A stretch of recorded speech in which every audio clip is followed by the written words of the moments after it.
Hi, Wolfpack fans. Today's guest is Maria Crockett, an experienced higher education leader turned early career talent powerhouse. Maria has spent nearly 2 decades developing students, advising athletes, and building programs that actually work for people, not just on paper. She now has the title as U.S. Intern Program Manager at SAS, where she brings the same heart for humans and eye for detail into the early career space. Maria is known for helping others discover their purpose, and we are so lucky to have her here today and to be able to learn from you, Maria. Hi. Hello, hello. Thanks for having me. We're so glad you're here on Engineering Pack Pod. Our audience is a lot of different students from all over the university, even though we are housed in the College of Engineering. And to start off, a lot of the population that we work with are PhD students that find that the hardest part of being a PhD student isn't really even the research, but it's navigating the human side of the PhD. So tell us a little bit about what you've seen and where students need the most support. Yeah, I think it's a great question. So I personally have not navigated the PhD process, but I've seen others, including my brother, who navigated the PhD process. And there are a lot of ins and outs. There are a lot of beyond the academic work. It is about building relationships and building authentic relationships, which I think particularly for students who are on that track, right? It's a very academic track. That's probably not first and foremost on their minds, but I definitely see how important building those relationships authentically are in successfully moving through the process, but then also what happens after the PhD as far as, next steps, career journey and things like that. So I definitely think investing the time in relationships, building relationships, not only with the faculty or your faculty committee, but also within, if you have a graduate assistantship position, fellow students, staff members, other university, folks that you are connected with or connected to. Those relationships can pay dividends in the future. So I would definitely say that's something that is helpful in navigating the process. And then also just using your resources. I feel like in general, graduate students don't use campus resources at the same level or as much as undergraduates. So things like counseling, career services, gaining meaningful work experience, fitness and wellness, department resources. I will say there's a program that I know about that actually originated at NC State called A2I. Glad you brought it up because Kelly Rownd was one of our previous guests, and we'll link to her episode. But Kelly is academics to industry, Yes. and she talked a lot about that. And I'm so glad you're plugging it because as an early talent acquisition leader on the industry side, coming from the university, I'm sure you've seen that there sometimes is a divide between these two worlds. Can you talk a little bit about that? Yeah, I would say it is the theory to practice. There's a space between there. And I think that's one of the reasons why I hire some master's PhD levels, not a ton, but I love to see them coming in and getting industry experience because that is that boots on the ground work experience that is helping to translate a lot of times the work that's being done in the classroom to actual industry work. And even if they don't stay in that space, even if they don't stay in industry, if they stay in academia, I think it's always beneficial to see the other side and have meaningful experience, particularly if you're in a space where you're creating resources that people on the other side are going to be using, right? You have seen it, experienced it, and have that knowledge base to be able to tap into when needed. You're a great example of that because when we first met, you were here on campus working with student athletes. And in my previous life, I was coming and speaking to the student athletes about career development. And you made a huge jump from academic world to the world of corporate America. What was that adjustment like for you? It was definitely a big adjustment. Even the process of moving from one to the other was it was a multi-year process, meaning that I learned about the field. I started to see more about it, figure out what actually were the ins and outs, what were the jobs that were available within that field, and then connecting with people. So using LinkedIn was my main really source, was connecting with people who were doing the work. Some connecting directly, others just observing through the means that we have to be able to just see what the work was and see if I thought it was a fit for me. I was really fortunate to connect with someone, actually an NC State alum, but I didn't know him before. I just reached out to him kind of like a cold reach out, right? And he was just super willing to help, like, meet with me, even help me tailor my resume and job shadow, connect me with people. He actually eventually connected me with the person that became my manager in this position when I pivoted out of higher ed. I call him my career champion. Shout out to Justin if he's listening. But it was super helpful for me to really spend that time learning to see if I thought it was a good fit. Then figuring out, how do I translate the work that I've done that is really niche, that a lot of people won't quite understand, to the transferable skills that I know would fit in this new world that I'm trying to pivot into. But you have to help people to see the connection. So even being able to translate that work was a big deal. But ultimately, it came down to relationships. And so I'm probably, everything that I say is going to come back to that, because my connecting with the person who then connected me with, who was my future manager, was all a part of the process and how I got there. I don't think just submitting my resume, even a cover letter that even gave more detail, would have been enough if I had not taken the time, invested the time to build a relationships. I'm glad you're reiterating that, because when it comes down to it, we're all humans. Yep. And we hire other humans. We do. And when you're looking at all these resumes, which I'm sure you do in selecting people who you're going to hire as interns, and this may be their very first experience on a resume. They may only have, I've been a student, I've worked on teams, and now they're hoping someone sees their potential. Those relationships come into play, because it's hard to stand out unless you have that connection. So for a student who feels like they're at the very beginning of this whole career process, where did they even start by getting those relationships? You mentioned alumni and LinkedIn. Yeah, I think for me, always, and trying to help students, and then my own process, was that research of learning an industry and sort of narrowing down what it is you want to do. And that doesn't have to be as, I don't know, complicated maybe as it seems.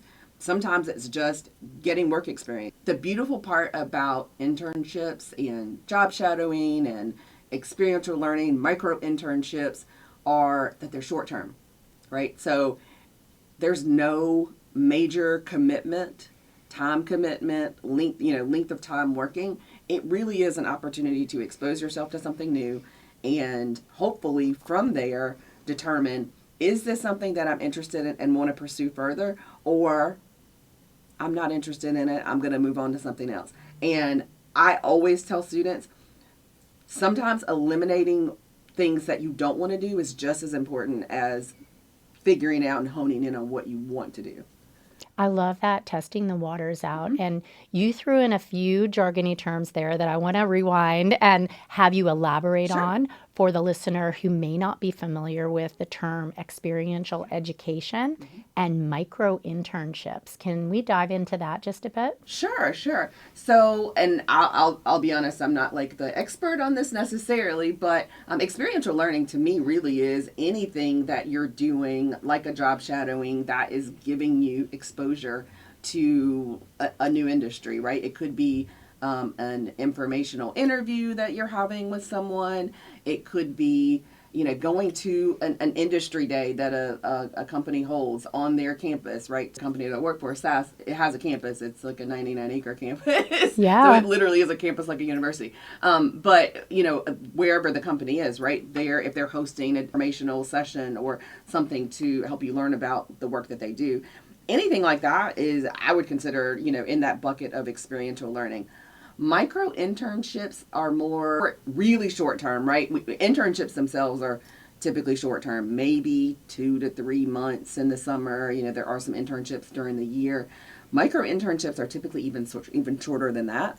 I'm gonna assume that the career services would have some information on micro internships, but there's so many resources out there. I'd say look online, may find more opportunities as well. But these would be, like I said, even more short-term internships that would be available to students, again, to gain exposure to new areas.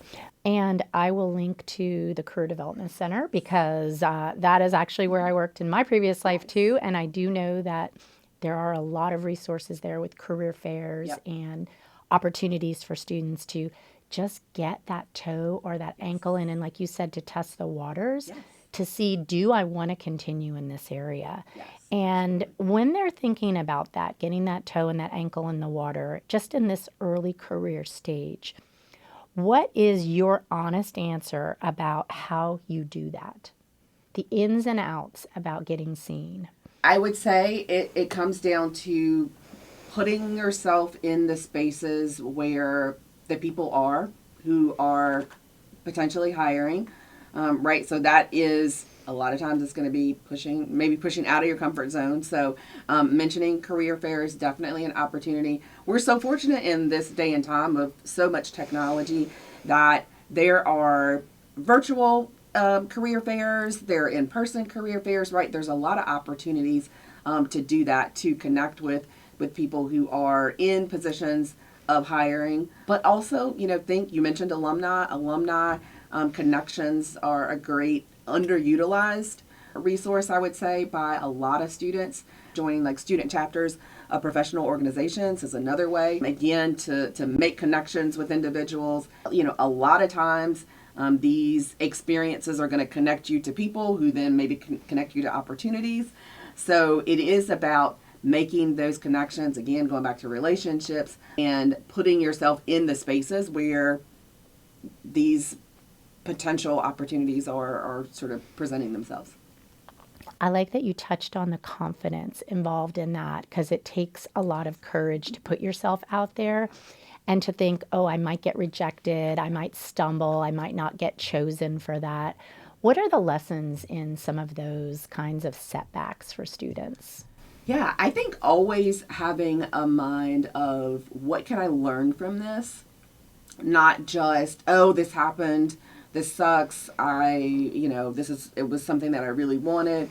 All right, what can I take away from this? And sometimes maybe it's asking someone that you've interacted with, whether it's an interview or, any other process, it could be, faculty or a presentation or anything like that. I think always having the mindset of what can I learn from this? What can I take away? How can I improve in the future? What tweaks can I make? Certainly being your own critic, I think is super important, but sometimes that's maybe not as easy to do. So asking other people for their feedback and being able to take that feedback, take it as constructive, right? I think sometimes that's hard. It's hard to hear like, oh, maybe you didn't do that as well. But again, thinking of making progress over perfection, I think is really important. And that's a lesson that I've learned from one of my previous managers is let's focus on improvement, not so much on, being absolutely perfect. And I think it's just helpful in life too, to keep that in mind is we're all works in progress. We're all trying to learn, grow, be better, develop. So give yourself grace, give other people grace, and then, just continue to hone your skills as you have more experiences. You are speaking my language. I 100% want to bold, all caps underline, the progress over perfection. Yes. And you talked about strengths and skills. We got to dive into that one because I noticed when I looked you up to prepare for this interview, you had posted 5 strengths on your LinkedIn profile. I thought that was so interesting. How do students go about figuring out their strengths and why is that important in this whole process? Your superpower really can be knowing yourself, that self-awareness, knowing yourself well, because there are so many things that come from once you know yourself, being able then to articulate that to others, being clear about what spaces are good for you, what spaces work for you versus what spaces won't. So there's so much benefit from being able to really know your strengths. So I would say, as far as really learning, how do you learn about your strengths? How do you figure out what your strengths are? It really is something you can think about yourself, right? Just what do I do well, right? What are the things that I do well consistently, right? Things that come naturally, things that when you do them, you feel stronger, you feel energized. You would do them, you would do them regardless of whether you were in a formalized setting to do them or not, right? Things that others notice, the compliments maybe that people give, other people notice skills that you have in a particular area. And I think something else is something that you would do more of it if you could. I know as a student you have to devote a lot of time to your academics, but think about the things that you just like and enjoy doing, right? If you are, I'm not even sure where to start. And sometimes, I mean, even myself as a 25-year working professional, I have moments. Somebody will ask me something about myself, and I'm like, I don't know. Wait, I need to. And my go-to is to ask somebody else, right? So asking others for feedback about your strengths is also a great way to get insight into yourself and maybe even some blind spots. We all have blind spots, and we have things that we don't give ourselves enough credit for, areas that we excel. So I talk about that, me having those times. I was on another podcast a couple months ago, and I was asked to provide topics that I was passionate about, and I had a block. So I actually reached out to one of my mentees and asked her, like, what are the things that you think that I'm really good at? She gave me an amazing list that really helped me. I jotted a few things down, but some of the things that she provided were things that I wasn't even actively thinking about that I'm very good at. So really asking some other people. So I'd say who to ask: parents, friends, relatives, instructors, faculty members, advisors, managers, if you have or have had a job. Those are great ways to start really compiling that list. And if you also, if you use different assessments, like so Marcy was referring to the Clifton Strengths, which is my favorite assessment. That's a formal way to get some answers about what your strengths are, right? You answer some questions, and then it gives you your top 5 strengths, provides you with language that can help you articulate your strengths to others. Think use on cover letter, resume, in a job interview, things like that. So it's super helpful to be able to have that starting point to be able to articulate yourself to others. We are both advocates of Clifton Strengths, and we will link to the place where students can complete that for free. Yes. Students may not know they can do that, but any student at NC State with a Unity ID and password has access to Clifton Strengths. And like you said, Maria, it's this whole new language that they may not even be comfortable using. But then when they get in that interview for the internship or the very first job after they get their degree, all of a sudden their shoulders are broader, they're puffing out their chest, they're talking about all of these examples. Yep. And it's a whole nother way to articulate that. So how has it played out in your life? Pick maybe one of your strengths and share a little bit about how that has shaped your career direction.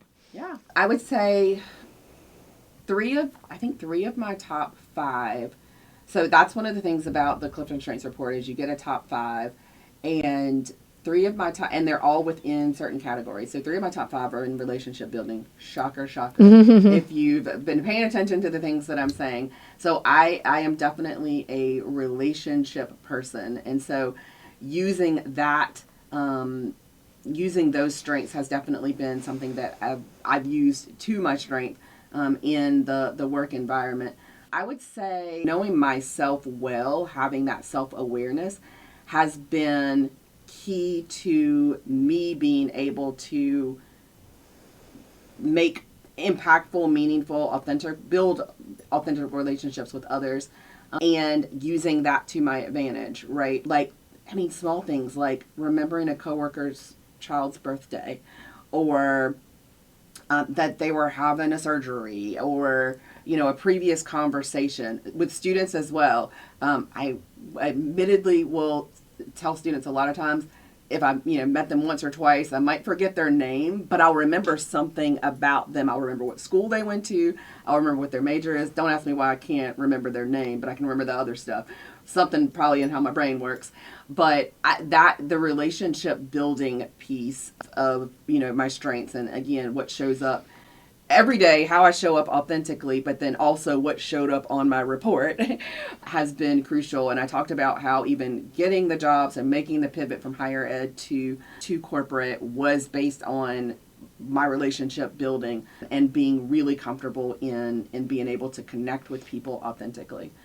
Yes, and I see that because I jotted down your top 5, and you and I both have empathy. Yes. So remembering the birthday, that's Yes. also your individualization Yes. and the connectedness. So you Yep. sound like you're exactly in the right place where you should be right now. We're at our final time machine question, Maria. This Okay. went by so fast. So we're gonna go and just look around the corner here at the Hunt Library, and we see a time machine has pulled up, and out steps you, Maria Crockett of 2046, and maybe a couple extra gray hairs, maybe a few wrinkles, Yep. whatever life has in store for those 2 decades, Yes. but also some wisdom from Yes. that amazing woman. What would she like you to hear today, your older and wiser self? I would go back to something that I mentioned before, and that is taking advantage of resources. When I look back at my time as an undergrad, my time in grad school, even, as a young professional, there were a lot of resources that I just didn't take advantage of. And I think sometimes you get so laser focused as a student on the here and now.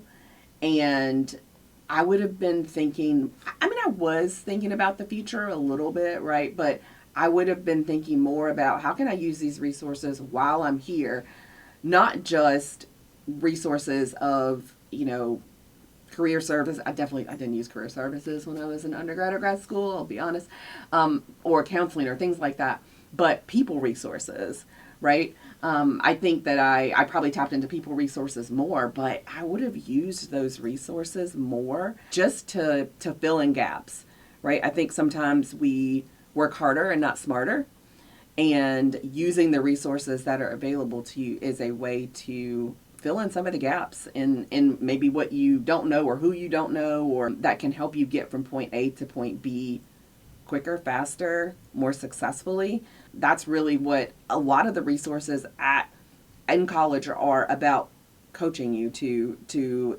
improve, to gain more skills, to become more proficient. And that coaching is what helps you to get from point A to point B, again, quicker, faster, better. Wonderful. That is a very good way for us to wrap up. And I know you can't do it by yourself. You need the help of other people. Thank you so much, Maria. Great conversation. Thanks for having me.